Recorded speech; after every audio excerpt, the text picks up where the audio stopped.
सबकी एक कहानी, भिंडरावाला हो या रामपाल, आस्था को बनाकर ढाल कथित संतों ने काटा बवाल।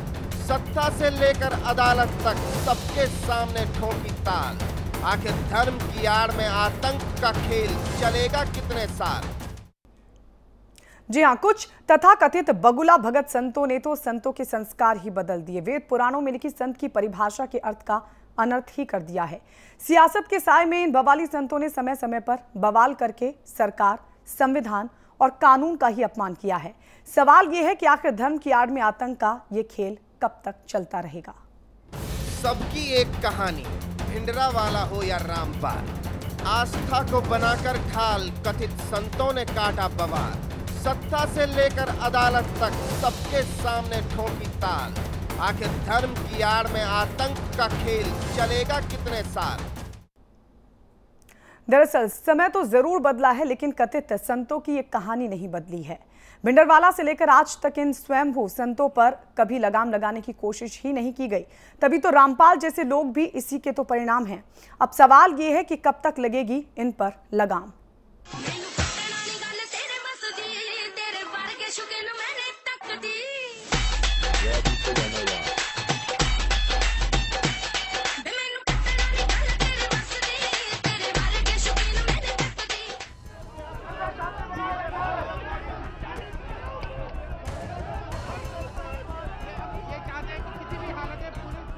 मजहब के मेलों में मंच सजते हैं, महफिलें सजती हैं, धर्म के ठेकेदारों के ठेले लगते हैं। हर ठेले पर ईमान का पोस्टर भी लगा होता है।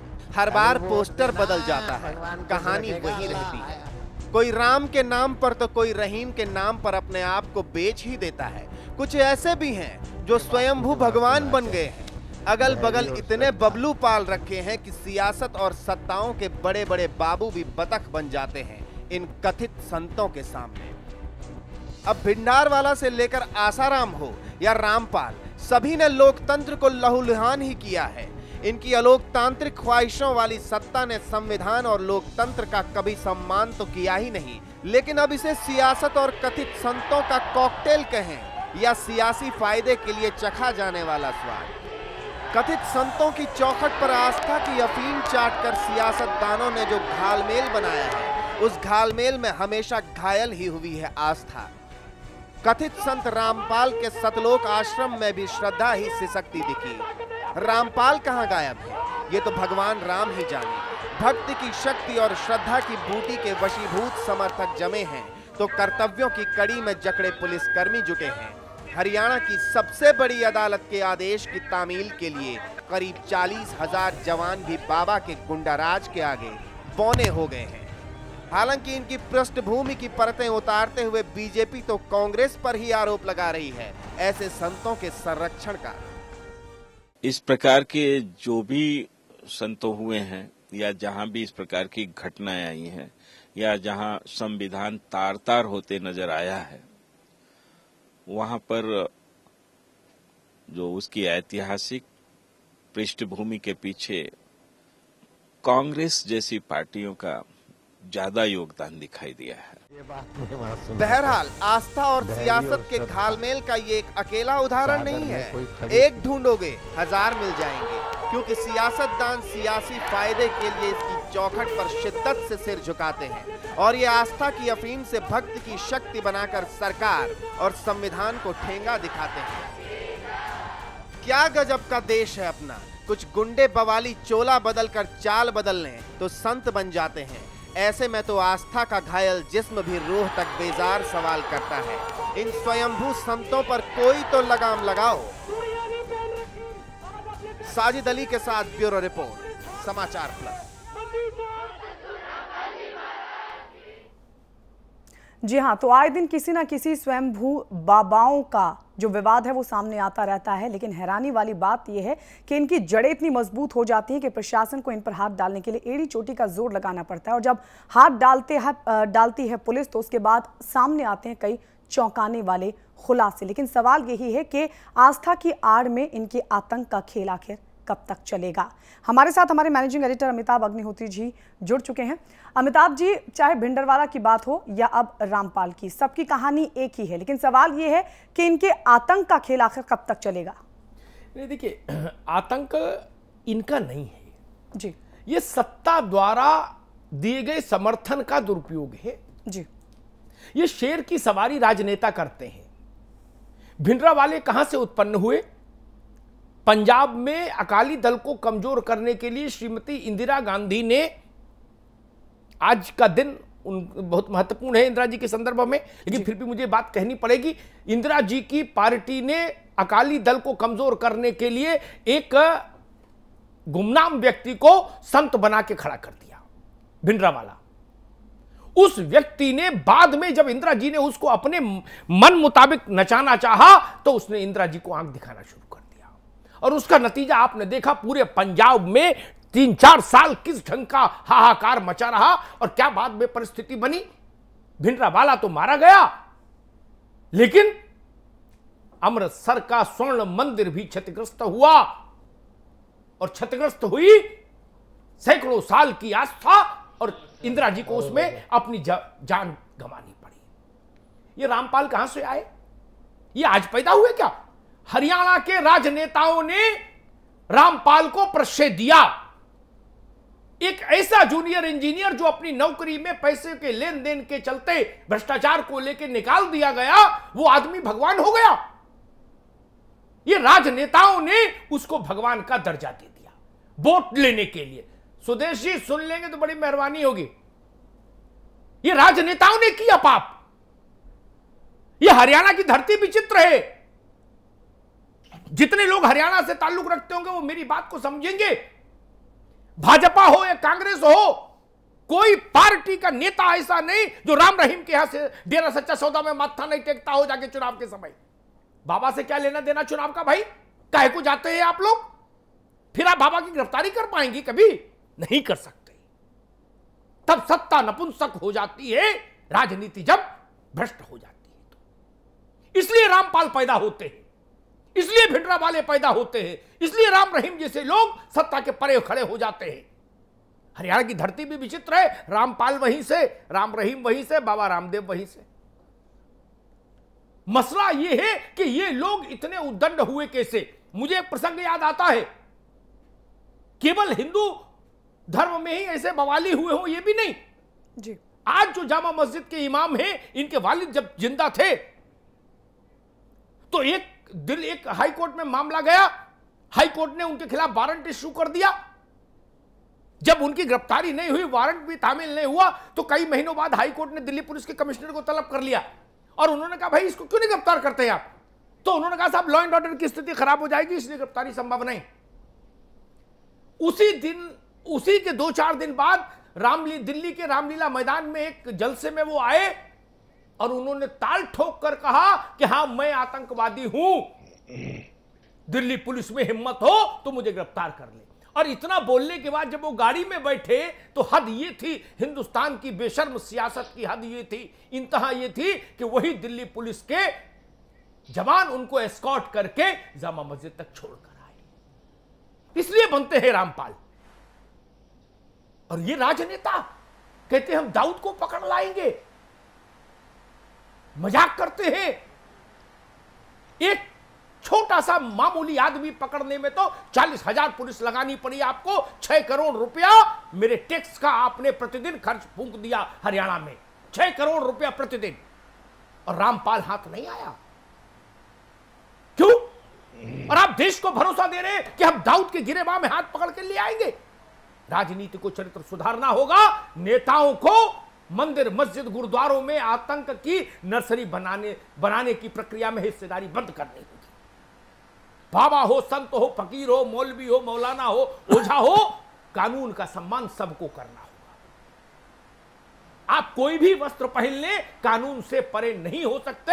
अगर अदालत वारंट जारी करे तो सबसे अच्छा रास्ता है, अगर आप संत हैं जाइए शालीनता से अदालत के समक्ष हाजिर हो जाए। क्या दिक्कत है? तुलसीदास ने तो कहा संत हृदय नवनीत समाना। ये रामपाल कौन है जिसके आश्रम में लाशें पड़ी और वो बहुरूपिया बन के भाग गया? जो कल तक 10,000 लोगों की भीड़ इकट्ठा किया था और कहता था मैं भगवान हूं, वहां लोग मर रहे हैं। कहां है उनका भगवान? छद्म लोग हैं, ये नपुंसक लोग हैं, ये अफीम खिलाकर लोगों को सम्मोहित करके उनकी जान से खेलते हैं। लेकिन इन सब के पीछे दोषी है राजनीति, क्योंकि राजनीति के संरक्षण के बिना कोई आदमी इतना बड़ा नहीं हो सकता कि कानून को चुनौती दे दे, अदालत को चुनौती दे दे, भारत की सरकार को चुनौती दे दे। बिल्कुल, इस पर भी बातचीत होगी। हमारे साथ अब तमाम खास मेहमान जुड़ चुके हैं। हमारे साथ आरएलडी के विधायक सुदेश शर्मा जुड़ चुके हैं। इसके अलावा डॉक्टर राधा मोहन दास अग्रवाल जो कि बीजेपी के विधायक है, वो हमारे साथ हैं। समाजवादी पार्टी के विधायक अवधेश कुमार हमारे साथ जुड़ चुके हैं और हमारे साथ नोएडा स्टूडियो से महंत नारायण गिरी जो कि धर्मगुरु हैं, वो हमारे साथ हैं। और दिल्ली से हमारे साथ हैं हिंदू महासभा के अध्यक्ष स्वामी चक्रपाणी महाराज जी। चक्रपाणी जी, आपके पास आना चाहूंगी। चाहे बात भिंडरवाला की हो या फिर रामपाल की, सबकी कहानी एक है और इन बवाली बाबाओं की फहरिस्त बहुत लंबी है। लेकिन सवाल यह है कि आखिर इन पर लगाम क्यों नहीं?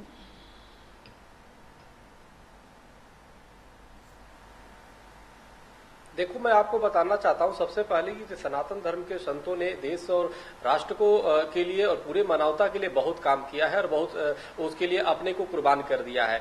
दधीची का नाम आपने सुना होगा। दधीची ने अपने हड्डी को दे करके और पूरे मानवता को बचाने का काम किया। वर्तमान में जिस प्रकार से अभी हुआ है, जो मासूम बच्चे और महिलाओं का सहारा लेकर के एक व्यक्ति अपनी जान बचा करके अपने कहीं छुपा पड़ा है, ये इतना बड़ा दुर्भाग्यपूर्ण है। ऐसे लोगों से साथ संत और बाबा कहना ही सबसे बड़ी दुर्भाग्यपूर्ण है और सनातन धर्म के लिए इससे बड़ा दुर्भाग्यपूर्ण कुछ नहीं होगा। और जहां तक बात इस पे रोकने की बात है, सबसे पहले कुछ ऐसे संत भी हुआ करते हैं जिसको राजनीतिक लोग पैदा करते हैं, राजनीतिक पार्टियां पैदा करती है। अमिताभ जी ने बहुत ही अच्छी बातें कही, जा करके सभी जब चुनाव आता है सभी राजनीतिक पार्टियां उनको वो करती है और उनका संरक्षण होता है। तो इसलिए जब ये बाद में जब भस्मासुर होते हैं तो वो सबसे ज्यादा जो धब्बा देते हैं वो सनातन धर्म और धर्म पे दाग लगाते हैं और दूसरी समाज और राष्ट्र का भी नुकसान होता है, भावनाओं का नुकसान होता है। तो निश्चित रूप से इसमें ये कहीं न कहीं जो इस तरह के बाबा होते हैं अधिकतर जो है राजनीतिक पार्टियों द्वारा पैदा किए हुए लोग होते हैं। जी महंत नारायण गिरी जी, अब जिस तरीके से बात की जाए इन बवाली बाबाओं की, इनकी फहरिस्त बहुत लंबी है और ऐसा भी नहीं कि आज के बाबा हैं। रामपाल की अगर बात की जाए तो 1.5 दशकों से वो लगातार ये सब करते आ रहे हैं। लेकिन सवाल ये है कि आखिर क्यों इन पर लगाम नहीं लगती? क्यों प्रशासन के हाथ कांपते हैं इन पर लगाम लगाने में? देखिए कि महुवंश जीव लोग जीवदा सनातना, एक सनातन धर्म की परंपराओं में इस तरह के कोई किसी भी व्यक्ति के लिए कोई महत्व नहीं है। हमारी भारतीय संस्कृति में विशेष रूप से, जैसे अब्दा अवधूत जी ने भी कहा कि साधुओं की एक परंपरा है और हमेशा से जो ये कमजोरी जहाँ है, एक तो अपने अदालत में भी है और राजनीतिक रूप में भी, कि जो हमारा भारत का संविधान है वो जो है हमको ये इजाज़त नहीं देता कि हम लोग कोई भी साधु लोग जो है, साधु संस्था जो परंपरा से जुड़ी हुई है, वो किसी भी साधु के ऊपर कार्रवाई करें। नहीं तो अनुमति होने से तो तत्काल जो है उनके ऊपर में, ऐसे लोगों के ऊपर में कार्रवाई हो सकती है, क्योंकि इसको किसी भी दृष्टि से संत तो नहीं कह सकते, वो असंत है। और ये एक तरह से राक्षस की प्रवृत्ति वाले जो लोग हैं, जो अपने आप को मतलब आज भी बहुत से भारत के अंदर में बहुत से ऐसे अधिकारी है जो बड़े बड़े पदों पर बैठे हुए हैं, वो अपने जो है उसका पद का भी उपयोग करते हैं, उसके बाद में कुछ समय में जाके संत बनकर गद्दी लगाते हैं और प्रवचन करते हैं। तो ये इस तरह से भारत में बहुत से इस तरह से ढोंगी लोग घूम रहे हैं और उनके ऊपर में बहुत कभी भी कार्रवाई नहीं होती है। और बड़े बड़े जो नेता है, राजनीतिक लोग हैं, वो सब लोगों को जाके दंडवत करते हैं। तो इसमें कहीं न कहीं जो है ये हमारे अपने जो सिस्टम है, इस सिस्टम में भी कुछ कमी है। इसकी वजह से ये लोग जो है ऐसे दुष्टता कर जाते हैं। नहीं तो देखिए छोटे छोटे बच्चे हैं और वहाँ पर इतने लोग जो है, कितने लोग जो खत्म भी हो गए, तो उनको जो है सरकार के अंदर में भी ऐसा कम से कम दिया होना चाहिए, ना पानी दिया उनको, ना कुछ खाना दिया, 2 दिन तक जो कोई जल वगैरह पानी भी नहीं दिया जी उसको, है ना जी। जी अवधेश जी, आखिर कैसे इनकी जड़ें इतनी मजबूत हो जाती है कि प्रशासन जब इन्हें पकड़ने के लिए निकलता है, इन पर हाथ डालने की कोशिश करता है, तो उसे एड़ी चोटी का जोर लगाना पड़ता है?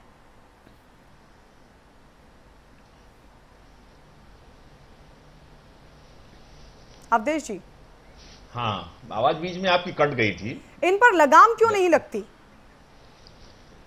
देखिए गायत्री जी, मैं कहना चाहूंगा, कोई भी संत या महात्मा या कोई भी महापुरुष जो समाज में अपने बारे में एक आस्था फैला करके एक समर्थक वर्ग तैयार कर लेते हैं, उन समर्थक वर्ग के ऊपर कहीं न कहीं आस्था की पट्टी होती है और उस आस्था के फलीभूत होकर के वो जनता का भी सहयोग प्राप्त कर लेते हैं। जैसा भी अभी अग्निहोत्री साहब कह रहे थे कि भिंडरावाले हों चाहे रामपाल बाबा हों या ऐसे तमाम और हों, इनके विकास में या इनके बड़े होने में कहीं ना कहीं समाज के साथ साथ ये सच है कि राजनैतिक व्यवस्था का भी दोष है और उसी का परिणाम है कि एक दिन ये भस्मासुर बन जाते हैं और जो इन्हें पाल पोस कर बड़ा करता है उसी को खाने को तैयार हो जाते हैं। आज वही पुनरावृत्ति हरियाणा में बाबा रामपाल के द्वारा जो कार्य किया जा रहा है वो दिखाई पड़ रही है कि आज पूरा प्रशासन पंगु हुआ है और वो पंगु रामपाल से नहीं है, रामपाल के उन समर्थकों की वजह से पंगु है जो आस्था के आवरण में लिपटे हुए और उनकी सुरक्षा की ढाल बने हुए हैं। जी तो सबसे बड़ी चीज समाज समाज के साथ साथ आप कहना चाह रहे हैं कि राजनीतिक जो शख्स राजनीति जो है वो भी कहीं ना कहीं इसके लिए जिम्मेदार है। अब आपके पास आना चाहूंगी सुदेश शर्मा जी, आखिर इन बवाली बाबाओं पर लगाम क्यों नहीं लग पाती है? ये इतने मजबूत हो जाते हैं, इनकी जड़ें इतनी मजबूत हो जाती है कि ना तो ये संविधान को मानते हैं, ना कानून को मानते हैं और ना ही सरकार को।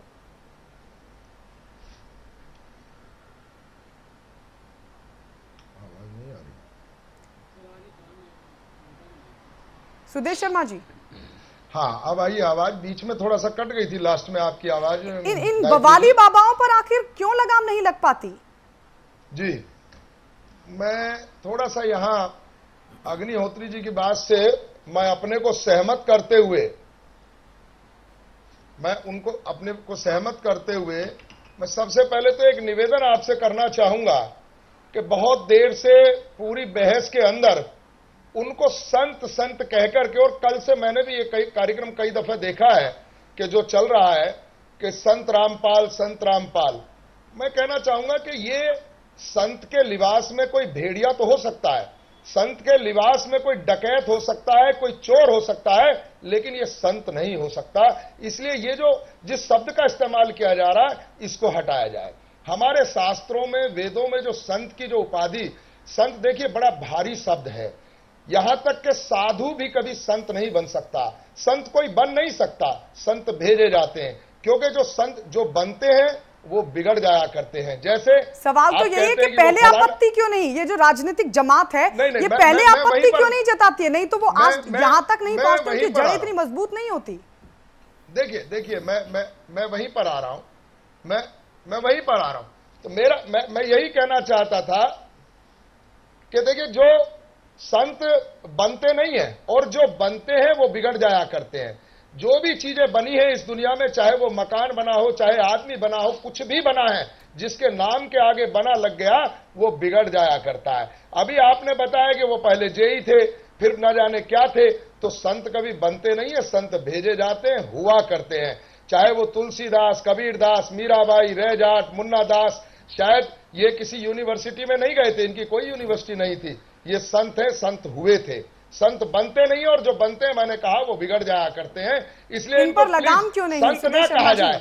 और देखिए राजनीतिकरण की जहां तक आपने बात कही है, राजनीतिकरण तो आज जब इन बाबाओं की इतनी लंबी चौड़ी फॉलोइंग हो जाती है तो वो जो लोग चुनाव लड़ते हैं वो भी निश्चित रूप से वो लोग आम जनता के जो लोग होते हैं उनके फॉलोवर, वही उनके पास कहते हैं कि आप जरा गुरुजी के दर्शन कर लीजिए, आशीर्वाद ले लीजिए, आपको इतना वोट मिलेगा, प्रणाम कर लीजिए। जब उन बाबाओं पर कोई दाग धब्बा नहीं होता है वो सोचते हैं कि ठीक है भाई मेरा प्रणाम करने में क्या जाता है, और धीरे धीरे उनकी जो है, और मैं मानता हूं कि निश्चित रूप से कहीं ना कहीं। सुदेश जी, आपकी बात से मैं यहां थोड़ा सा सहमत हूं, बहुत विनम्रता से। दाग धब्बा नहीं, 100 दाग धब्बे के बाद भी चरण चूमने जाता है नेता। 20 कत्ल के मुकदमे बाबा पर चल रहे होते हैं, फिर भी नेता जाके टोपी उनके चरणों में रखता है। उदाहरण गिनाऊं, नेताओं के चेहरे बताऊं? बिल्कुल अग्निहोत्री साहब आप गिना सकते हैं, लेकिन देखिए क्योंकि लोकतंत्र है और राजनीतिकरण तो हर चीज के लिए कहा जा सकता है, लेकिन सब एक से नहीं हो सकते। सुदेश जी माफी चाहूंगा, सुदेश जी एक मिनट मैं माफी चाहूंगा मित्र। अमिताभ अग्निहोत्री के समर्थन से कोई रामपाल नहीं बन सकता। किसी जूनियर इंजीनियर के समर्थन से कोई रामपाल नहीं बन सकता। पंसारी के दुकान करने वाले लाला के समर्थन से कोई उद्दंड रामपाल नहीं बन सकता। रामपाल जैसा उद्दंड व्यक्ति जब बनता है तो बनता है जब सत्ता का संरक्षण होता है। बाकी जनता की भीड़ से कोई रामपाल नहीं हो सकता। ये जो दंभ आता है ना, ये जो असले आते हैं, 3 दिन गोली चले, ये व्यवस्थाएं भोली भाली जनता लाती है क्या? ये सत्ता का संरक्षण आपको गुरूर देता है। एक बाबा विलुप्त हो गया 10,000 लोगों को मरवाने छोड़ने के लिए, रामपाल, और एक बाबा दिल्ली में भाग गए थे स्त्रियों के वस्त्र पहनकर अपने भक्तों को मरवाने छोड़ने के लिए।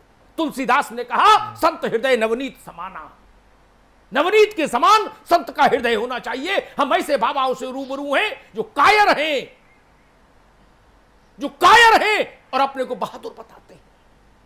भिंडरावाला जब मारा गया था तो उसके कक्ष से वो सामान निकले थे जो संत तो छोड़िए किसी सदगृहस्थ के यहां भी नहीं होंगे, होने चाहिए। ये लोग हैं। लेकिन मैं फिर कहता हूं, सत्ता इनको उद्दंड बनाती है, सत्ता इनको रावण बनाती है, सत्ता इनमें कंस जैसा दुस्साहस पैदा करती है। वरना किसी बाबा में इतनी हिम्मत हो सकती है? आज नारायण गिरी जी चाहें, इनमें हिम्मत नहीं आ सकती ना ये कि ये खड़े होके सुप्रीम कोर्ट और राष्ट्रपति और प्रधानमंत्री और सरकार सबको ललकार दे और दूधेश्वर नाथ मंदिर में 10,000 लोगों को राइफल लेके खड़ा कर दे। नहीं ना, ये तब संभव हो जाएगा अगर हुकूमत उत्तर प्रदेश हाथ रख दे सिर पर, तो संभव हो जाएगा। अन्यथा भीड़ से कोई शेर नहीं बन सकता आज के लोकतंत्र में। राधा मोहन जी। आदरणीय अग्निहोत्री जी, एक मिनट। आदरणीय अग्निहोत्री जी भैया जी मैं हेलो जी, आपकी आवाज आ रही है। हाँ, मैं ये कहना चाहता हूं आपसे मात्र निवेदन के साथ कि देखिए, आपकी बात से मैंने पहले ही कहा कि हम सहमत हैं उस बात से, लेकिन हर बात का अब किसी भी एक आम उसके पास में क्या पैमाना है किसी बाबा को नापने का या मापने का? कोई जब वो इस तरीके का रूप ले लेता है, जब जाकर के पता चलता है। मैं मानता हूं सुदेश जी, आपकी बात आ गई। मैंने इस पर पहले एक तथ्य रखा। मैं 10 नाम ऐसे गिना दूंगा जहां सब चार्जशीट पता थी कि बाबा पुराना पापी है, बाबा के खिलाफ हिस्ट्री शीटर है, बाबा कई थानों में इसकी फोटो लगी है, फिर भी नेताजी जा रहे हैं, पगड़ी रख रहे हैं। इन बातों में मत पड़िए। ऐसे उदाहरण दे दूंगा, आप कह रहे हो बाद में पता लगता है।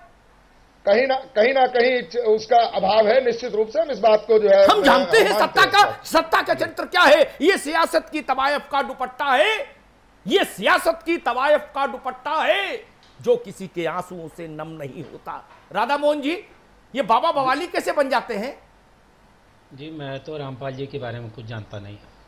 नहीं, रामपाल का मसला नहीं, प्रवृत्ति का मसला है। नहीं राधा मोहन जी, रामपाल का मसला नहीं है, प्रवृत्ति का मसला है। प्रवृत्ति। आप मुझे बोलने दें। ऐसा नहीं है कि सारे संत रामपाल ही होते हैं और ऐसा भी नहीं है कि सारे संत भगवान होते हैं।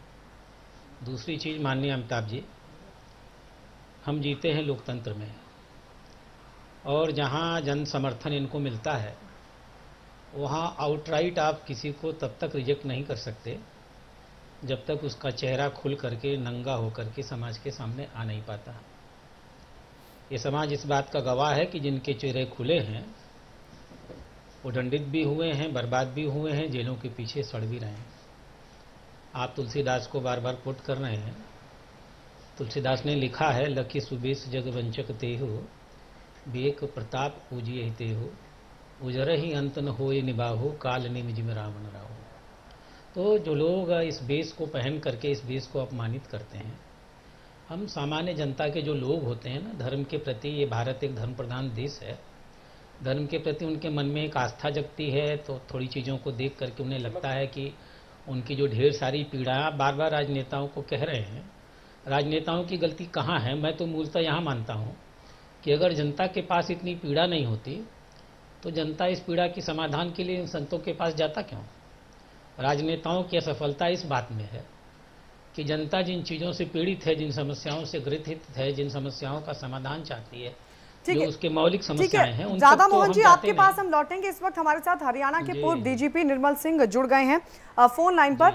निर्मल सिंह जी, आपसे जानना चाहेंगे कि आखिर ये बाबा इतने बवाली कैसे हो जाते हैं, इनकी जड़ इतनी मजबूत कैसे हो जाती है कि प्रशासन को इनको पकड़ने में एड़ी चोटी का जोर लगाना पड़ता है, जमीन आसमान एक करना पड़ता है?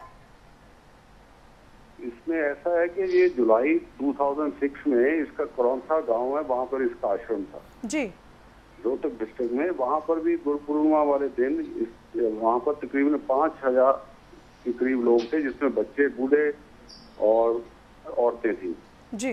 तो वहां पर क्योंकि ये वहां पर ये आर्य समाजियों का वो एरिया है, वहां ज्यादा लोग आर्य समाजी आसपास में थे। उनके ये आर्य समाज के खिलाफ बोलता था, उनके खिलाफ बोलता था, जो कि लोगों को अच्छा नहीं लगता था। तो उन्होंने इस चीज का ऑब्जेक्शन करते थे। तो इसने 12 जुलाई 11 की बात है, इसने वहां से अंदर से फायर किया, जिसमें कि एक आदमी की वहां पे डेथ हो गई जी।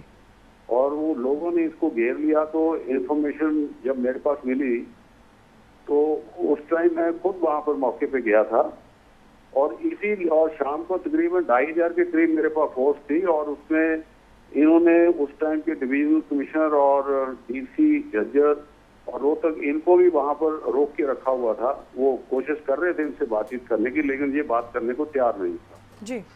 तो 9 किलोमीटर का था तकरीबन वो डिस्टेंस, जो रोहतक से लेकर इसके आश्रम तक। और मुझे वहां जाने के लिए तकरीबन 2.5 घंटे के करीब लगा मुझे।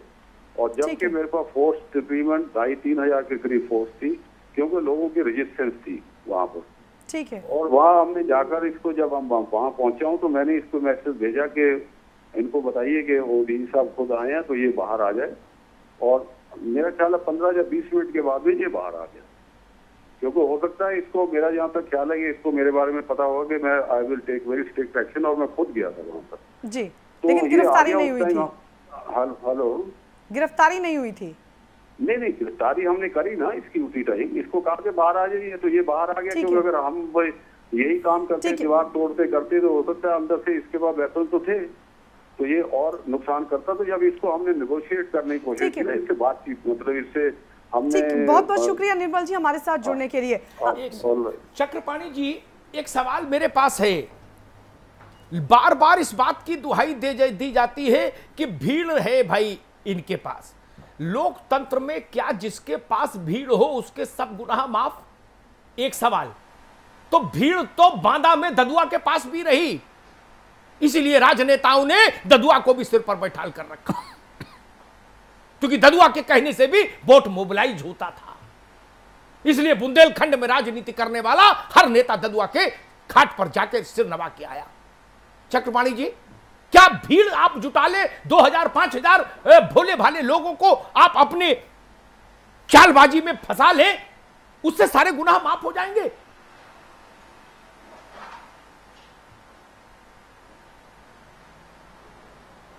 बिल्कुल नहीं अमिताभ जी, और भीड़ कोई पैमाना नहीं होता है। और जिस प्रकार से, लेकिन समस्या ये है।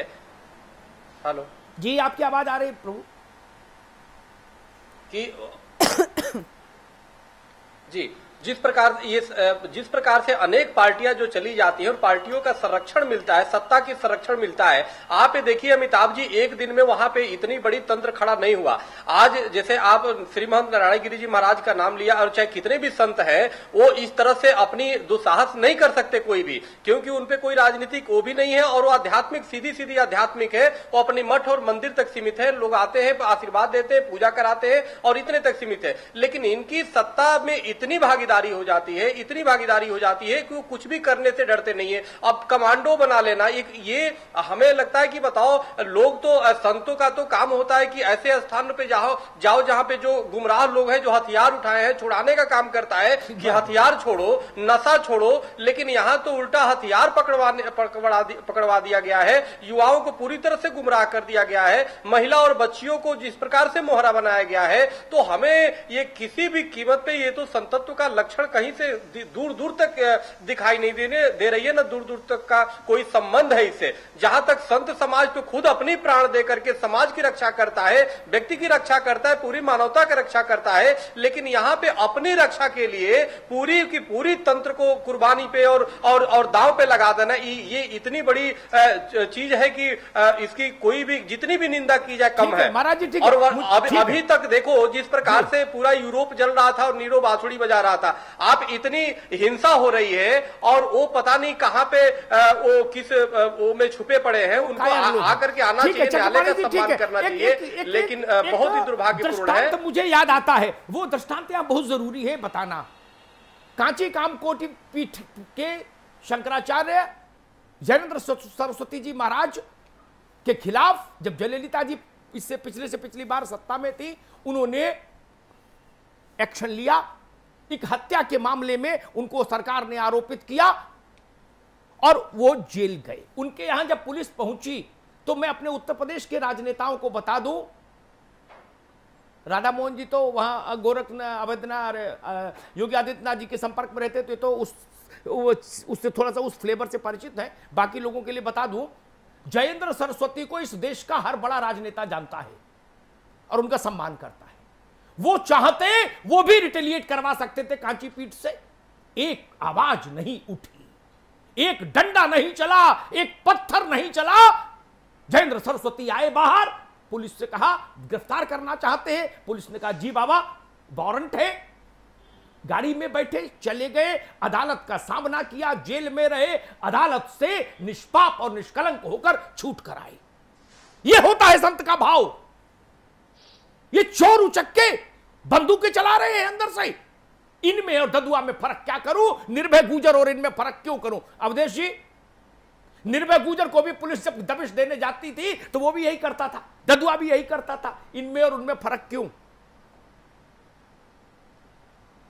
नहीं, जो ये आचरण है मोहती जी, ये निश्चित रूप से ददुआ या निर्भय गुजर के तरह का ही आचरण है। इनको जब अदालत ने समन किया, वारंट जारी किया, इनको उस न्यायालय और संविधान का सम्मान करते हुए पुलिस के सामने, अदालत के सामने समर्पण कर देना चाहिए था। आज जो तांडव बवाल मचा हुआ है ये न होता, आज इतने निरपराध लोग जो अपनी जान गंवा चुके हैं, आज इतनी बड़ी घटना न होती। और निश्चित रूप से इसकी जितनी निंदा की जाए वो कम से कम है। एक चीज मैं कहना चाहता हूं जी, आज समाज में हम लोग देखते हैं रोज कोई संत या कोई बाबा एक लिबास पहनता है, कुछ दिन के बाद वो अपने नाम के आगे कोई बहुत बड़ा उपाधि या ऐसी चीजें जोड़ लेते हैं जो जनता को आकर्षित करने के लिए होता है। संत समाज को भी कहीं ना कहीं कोई एक पैसा पैरामीटर तय करना चाहिए कि कौन महामंडलेश्वर की उपाधि अर्जित करेगा, कौन शंकराचार्य की उपाधि अर्जित करेगा, कौन 108 की उपाधि अर्जित करेगा, कौन 1008 की उपाधि अर्जित करेगा। क्योंकि इस देश की जनता बहुत भोली जनता है और अभी जैसा राधा मोहन दास जी कह रहे थे कि यह धर्म प्रधान देश है। हम धर्म की भावना में बह करके किसी के ऊपर भी अंधविश्वास कर लेते हैं, उसके फॉलोअर बन जाते हैं और बाद में जब चीजें ओपन होती हैं, जैसे कि आज एक बहुत बड़े संत जो बहुत बड़े कथावाचक थे, आज कैसे अपराध में वो जेल काट रहे हैं, जमानत नहीं मिल रही है। खैर फॉलोइंग उनकी घटी, लेकिन कुछ फॉलोअर्स उनकी गिरफ्तारी के बाद भी आज भी है, आज भी है। वही मैं कह रहा हूं, भीड़ से कभी पाप और पुण्य का निर्णय होगा क्या? सही कह रहे हैं आप, वो सही कह रहे हैं कि भीड़ से संविधान या कानून को नहीं तौला जा सकता है, लेकिन कहने के मतलब ये फॉलोअर्स ही उनकी ताकत बनते हैं। ठीक है, आपकी बात आई है सुदेश जी। ये जिस इलाके से आप हैं उससे गाजियाबाद के बीच में एक जगह है, वहां के एक राजनेता हैं, उनके भी पुलिस जब गिरफ्तार करने गई 1-2-4 बार तो पूरा गांव असला लेके खड़ा हो गया। वो भी कानून से परे हो जाएंगे, वो भी रामलाल हो जाएंगे अगर यही तरीका हो। सुन लीजिए, पहली मेरी सवाल तो सुन लो भाई। और मुंबई में ऐसे तमाम गैंगस्टर रहे जिनकी चाल में पुलिस ने दबिश दी तो गरीब औरतें आदमी बाहर सामने खड़े कर दिए गए कि ये मारे जाएंगे अगर आप मुझे पकड़ोगे। क्या ये जो गैंगस्टर्स की टैक्टिक्स है, जो संगठित अपराधियों की जो रणनीति है, वही रणनीति अगर कोई आदमी अपनाता है तो उसका धर्म से क्या वास्ता।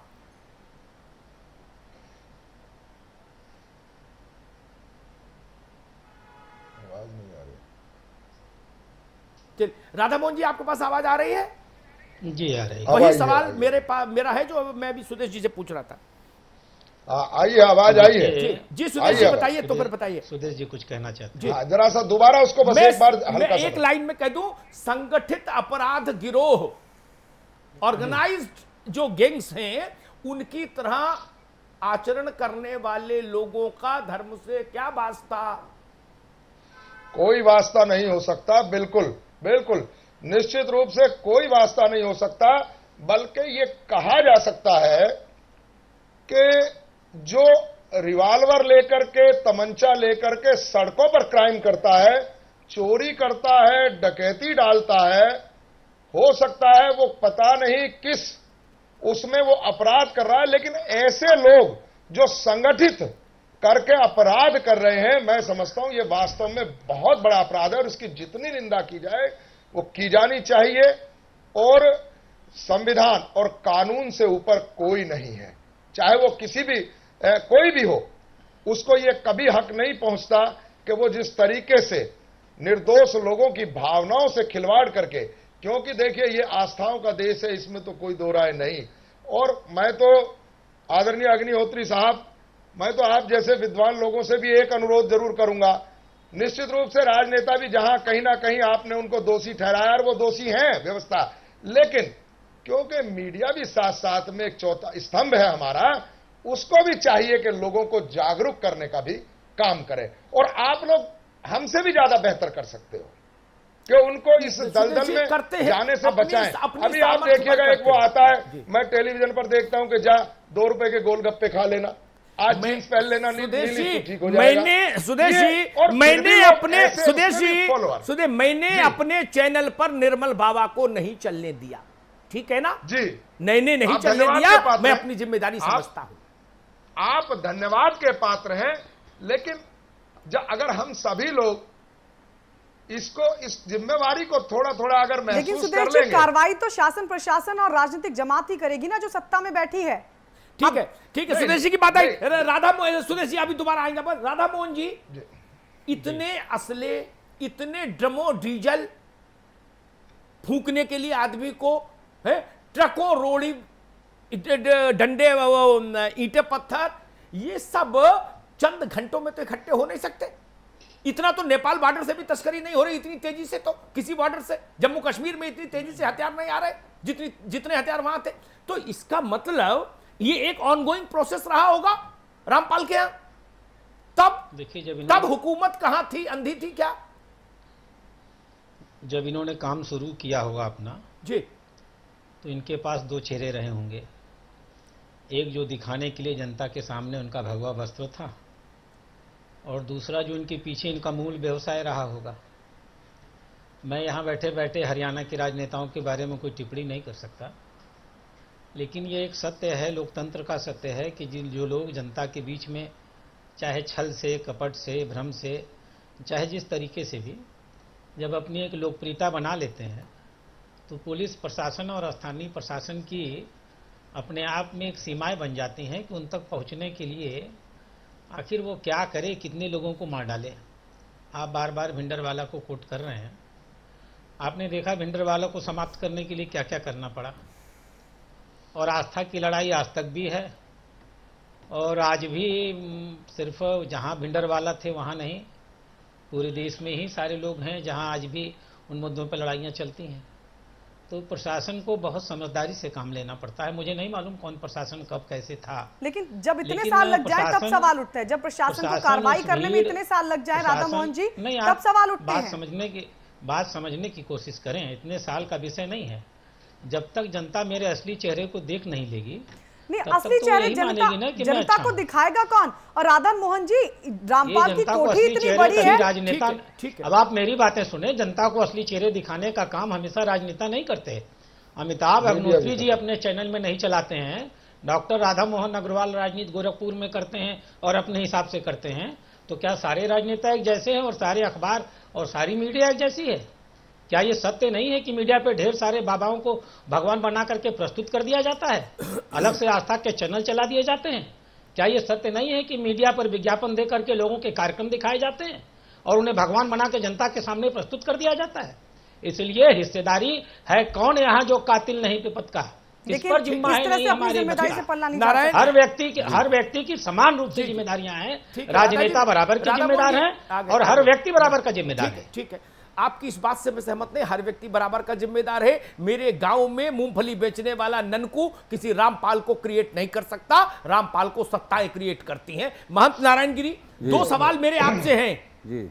पहला सवाल, सुदेश जी एक मिनट सुदेश जी, महंत जी एक सवाल ये, मैंने बाबाओं में, मैंने तो ये पढ़ा संतन को कहा सीकरी सो काम, मैंने बाबाओं को नेताओं के साथ फोटो खिंचाने का जो बीमारी लगी उसने भी धर्म का बेड़ा गर्क किया अच्छी खासी तादाद में। एक चीज तो ये, मतलब बाबा भी मेकअप करके आने लगे कि वो मुख्यमंत्री जी आ रहे हैं तो थोड़ा चमेली का तेल थोड़ा पीछे लगा ले बढ़िया से और चुटिया में गांठ दोबारा बांध ले। ननकू को बतासा नहीं दे रहे, प्रसाद में भगा रहे हो और मुख्यमंत्री जी की गाड़ी में 5 डलिया रखवा रहे हो, ये बाबा भी कर रहे हैं। आप कहेंगे तो उदाहरण दे दूंगा, भारत के 3 मान्य संतों का, चेहरा खराब हो जाएगा उन संतों का, मैंने आंखों से देखा और मैंने टोका, मेरे अंदर उतना साहस था। मैंने बाबा बाहर भीड़ लगी है, गरीब आदमी खड़ा है जो मान रहा है भगवान हो, आप यहां ये जालवट्टा फैला रहे हो।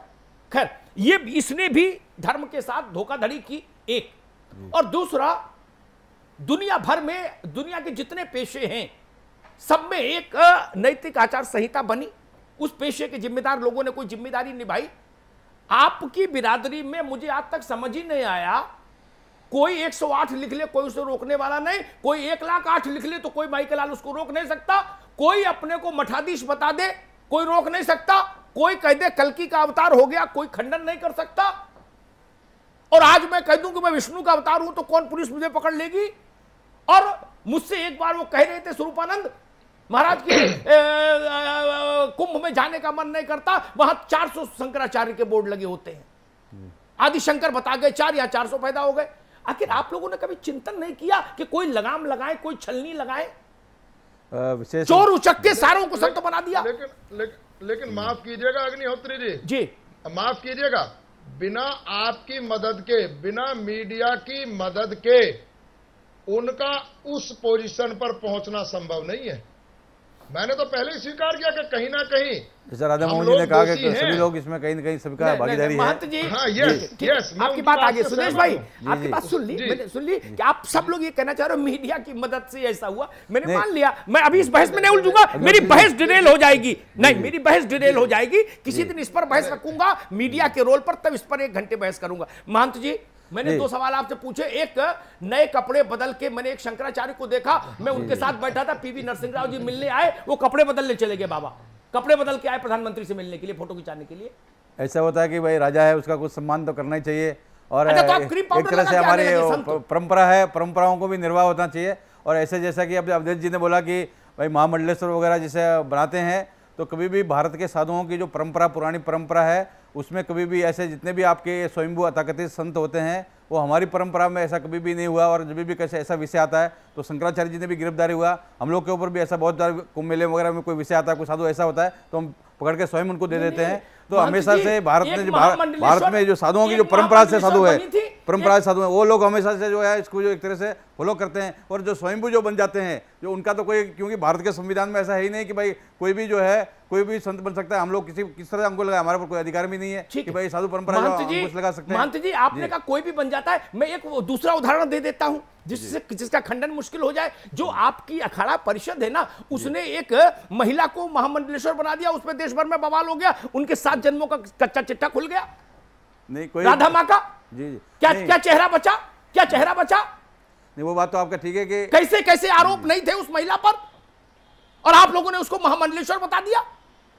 कोई जो है एक तरह से, जैसे मान लीजिए कि जैसा कोई व्यक्ति है कि अपना सब कुछ छोड़कर और पूरे रूप से संत बनना चाहता है, तो वो उसका भी हम लोग स्वागत करते हैं कि भाई सब कुछ महिलाओं को भी बनाने में यहाँ कोई इतराज नहीं है। हम लोग महिला भी, हमारे वहाँ संन्यास भी लेती है, मंडलेश्वर भी बनाते हैं, और उसके जब भी के पूर्व में जो भी कुछ कार्य रहा, जो अब उसके ऐसा कोई बात नहीं है, उन्होंने सब कुछ छोड़ के आए हैं तो उसको बना दिया इसी तरह से। ठीक है, एक छोटा सा ब्रेक हम ले रहे हैं, फौरन लौटते हैं, बने रहिए हमारे साथ। सबकी एक कहानी, भिंडरावाला हो या रामपाल, आस्था को बनाकर ढाल कथित संतों ने काटा बवाल। सत्ता से लेकर अदालत तक सबके सामने ठोकी ताल। आखिर धर्म की आड़ में आतंक का खेल चलेगा कितने साल। ब्रेक के बाद स्वागत है आपका। तमाम खास मेहमान हमारे साथ बने हुए हैं। स्वामी चक्रपाणी जी, सब अपना अपना तर्क दे रहे हैं। सियासतदान ने अपना तर्क दे दिया है, आप अपना तर्क दे रहे हैं, लेकिन कहीं कोई लगाम तो लगानी होगी, नहीं तो आस्था की रूह यूं ही छलनी होती रहेगी और नाम आपका खराब होता रहेगा।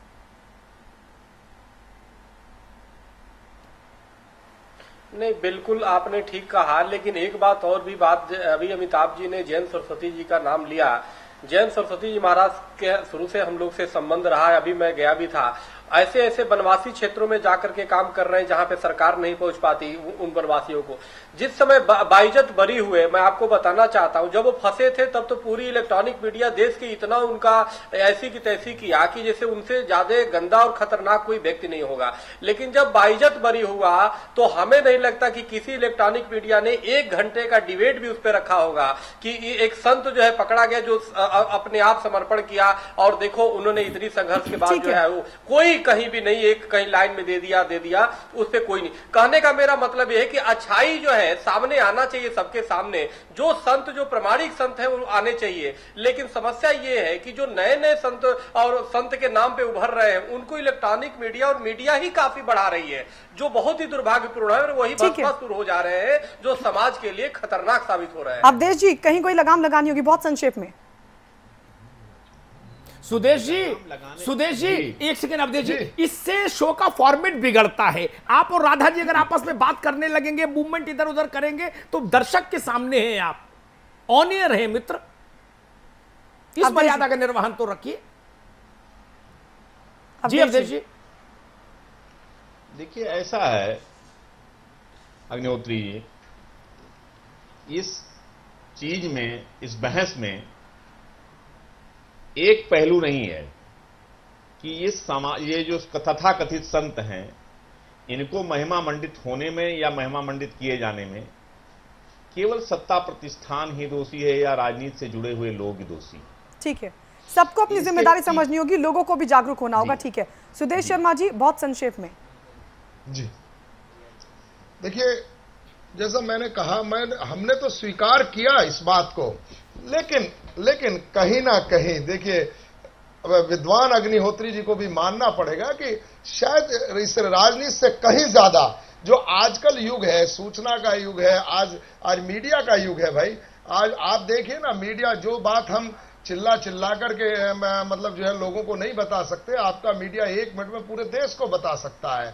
तो लेकिन आप लोगों के यहां भी बड़े महंगे महंगे विज्ञापन, मैं आप पर आरोप नहीं लगा रहा हूं, माफ कीजिएगा, जैसा उन्होंने कहा कि आपने समाचार प्लस पर वो नहीं चलने दिया उनको, निर्मल बाबा को, तो ऐसा हो सकता है कि राधा मोहन जी बैठे हैं, हम भी बैठे, कि हमारे राजनीतिक जीवन पर भी कभी आर्थिकता का या कोई वो नहीं है ये लेकिन अपने व्यक्तिगत दावे की मैं बात नहीं कर रहा, बात यहाँ दूसरी हो रही है। तो कहीं ना कहीं हम सबकी थोड़ी जिम्मेवारी है। राधा मोहन जी, बहुत संक्षेप में। नहीं है कि इसके लिए किसी अकेले उसको आप दोषी ठहरा। देखिए, सामूहिकता में प्रयास करना पड़ेगा जी, सबको मिलके प्रयास करना पड़ेगा, सबने मिलके बिगाड़ा है और सबको मिलके सुधारना पड़ेगा।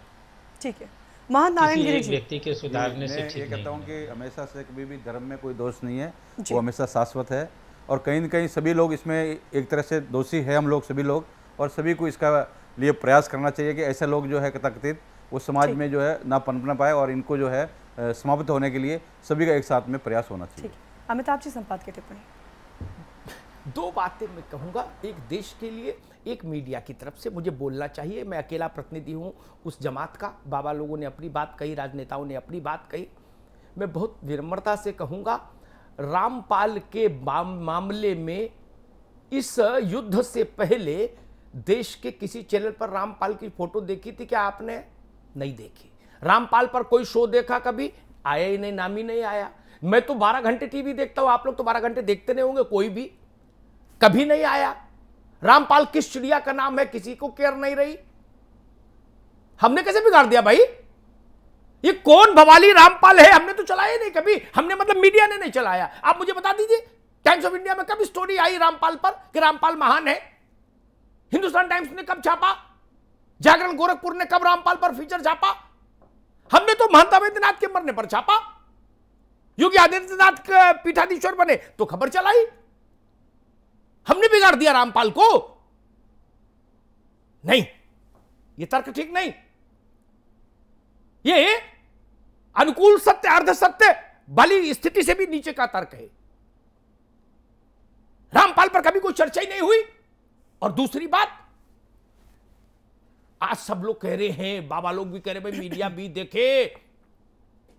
महाराज, जब हमने ये सवाल उठाया कि एक बाबा जो आज अरबपति हैं, खरबपति, उनके गुरु गायब हो गए, सीबीआई में फाइल है, तो हमारे ऊपर आप लोग आ गए। बोले अमिताभ जी आप अजीब आदमी भाई, धर्माचार्यों पर भी ऐसी बात उठाते, बताइए। मैंने कहा मैंने कहां उठाया? सीबीआई कह रही है दादा, कानून के अंदर काम करोगे कि नहीं? गुरु को ढूंढ के लाओ, कहां है गुरु? तो आप लोगों का मुंह बन गया। बोले वाजी वाह, हिंदू धर्म का अपमान नहीं सहेगा हिंदुस्तान। आप नारा लगा दिए।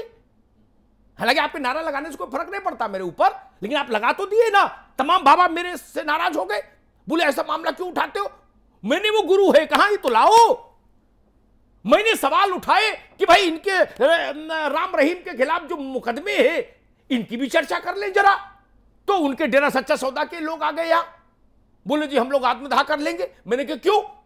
मैंने सच्ची बात कहूं इसलिए आप आत्मदाह कर लोगे? यह भी समस्या है।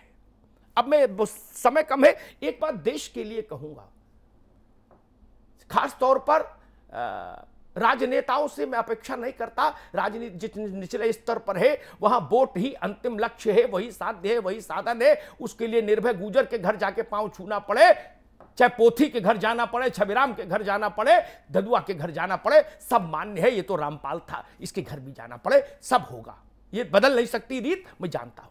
लेकिन महंत नारायण गिरी और स्वामी चक्रपाणी जी, मैं आपसे जरूर कहूंगा एक बात ध्यान, और मौलानाओं से भी कह रहा हूं, एक बात ध्यान रखिए। मैं मानता हूं और मैं उम्मीद करता हूं कि हिंदुस्तान का बहुसंख्यक आवाम भी ये मानता है कि भारत की प्रतिष्ठा से जो टकराए उसके तन पर सफेद गेरुआ वस्त्र हो, ये सिर पर टोपी हो, इससे कोई फर्क नहीं, उसको कुचल दिया जाना चाहिए। उसको कुचल दिया जाना चाहिए। उसकी कोई भी कीमत चुकानी पड़े देश को, वो कीमत चुकानी चाहिए हमको। भारत में कानून का राज सबसे महत्वपूर्ण है। उसको चुनौती जो दे, पहला लक्ष्य होना चाहिए उसको कुचलिए। क्योंकि तुलसी ने भी कहा है, महंत नारायण गिरी जी, दुष्ट दलन रघुनाथ कला की, दुष्टों का दलन भी राजा का कर्तव्य है। वो रामपाल हो, वो श्यामपाल हो, कोई उसका नाम हो, इससे फर्क नहीं पड़ता। कुचलिए उनको जो कहते हैं हम अदालत का आदेश नहीं मानते। उनको घुटनों के बल घसीट कर लाइए और अदालत में खड़ा करिए। ये भारत के संविधान को चुनौती देंगे। वस्त्र पहनने से कानून से परे हो जाएगा आदमी। नेता सोचता है मैंने शपथ ले ली, मंत्री हो गया, मैं कानून से परे हो गया। बाबा सोच रहा मैं भी कानून से परे हो गया। तो कानून क्या गरीबों के लिए बनाया है? ताकतवर इंसान कानून की मर्यादा मानने को तैयार नहीं। गरीबों के लिए कानून है क्या? हरियाणा की खट्टर सरकार से मैं कहूंगा, मनोहर लाल खट्टर, अच्छा स्वयंसेवक होना और अच्छा मुख्यमंत्री होने में जमीन आसमान का फर्क है, ध्यान रखो। संघ की शाखा लगाना और शासन चलाने में जमीन आसमान का अंतर है, ध्यान रखो। पहले इम्तिहान में तुम्हारी सरकार फेल हुई है। तुमने भारत की सार्वभौमिकता, संप्रभुता को चिथड़े चिथड़े होने दिया। एक गुंडा मवाली 10-5 हजार आदमी को लेके भारत के 40,000 सेना के पुलिस तंत्र को अंगूठा दिखा रहा है। और जब आज रात में आपने उसका आश्रम ध्वस्त भी कर दिया तो भी वो बाबा हाथ नहीं आया। ये कैसा ऑपरेशन है? भारत की प्रतिष्ठा को क्षति पहुंची है। इसलिए मनोहर लाल खट्टर दोषी है। मैं हाई कोर्ट के उस जज की टिप्पणी का सम्मान करता हूं जिसने कहा था अगर रामपाल नहीं मिला तो अगला नोटिस खट्टर के नाम से जारी करूंगा, मुख्यमंत्री को हाजिर होना पड़ेगा अदालत में। आप अदालत की मर्यादा से खिलवाड़ करना चाहते हैं वोट की राजनीति साधने के लिए। जो पापी हैं उनके घर जब राजनीति जाती है पालकी लेकर तो पापी दुस्साहसी हो जाते हैं। ये दोष है राजनीति का। आप तो जीत जाते हैं, लेकिन एक अदद विधायकी, एक अदद सांसदी जीतने में आप समाज का नुकसान कर जाते हैं। कहीं ददुआ निर्भय हो जाता है, कहीं निर्भय बवाली हो जाता है, कहीं रामपाल बन जाता है आदमी, क्योंकि वो जानता है कि इस सरकार को मैंने जिताया। क्यों? धार्मिक लोग राजनीति से अलहदा रहे, राजनीति वाले लोग करें, धर्माचार्य धर्म का निर्देशन करें। मैं ये मांग करूंगा कि भारत का सम्मान सुरक्षित रखने के लिए रामपाल को कुचलना चाहिए। रामपाल को भारत के कानून के दायरे में सरकार को खड़ा करना चाहिए लाके। उसके लिए कोई भी कीमत चुकानी पड़े, वो कीमत छोटी है। मैं आज भी मानता हूं कि कोई अगर भिंडरावाला हो जाए तो उसको कुचलने के अलावा फिर कोई विकल्प नहीं होता, उसको कुचला ही जाना चाहिए। बहुत बहुत धन्यवाद। बहुत बहुत शुक्रिया आप सभी का हमारे साथ जुड़ने के लिए। स्वामी चक्रपाणी जी आपका बहुत बहुत शुक्रिया, नारायण जी आपका बहुत बहुत शुक्रिया, अवधेश जी आपका बहुत बहुत शुक्रिया, सुदेश जी आपका भी, राधा मोहन जी आपका भी, अमिताभ जी आपका भी बहुत बहुत शुक्रिया इस चर्चा में हमारे साथ बने रहने के लिए। बिग बुलेटिन में फिलहाल इतना ही। आप देखते रहिए समाचार प्लस।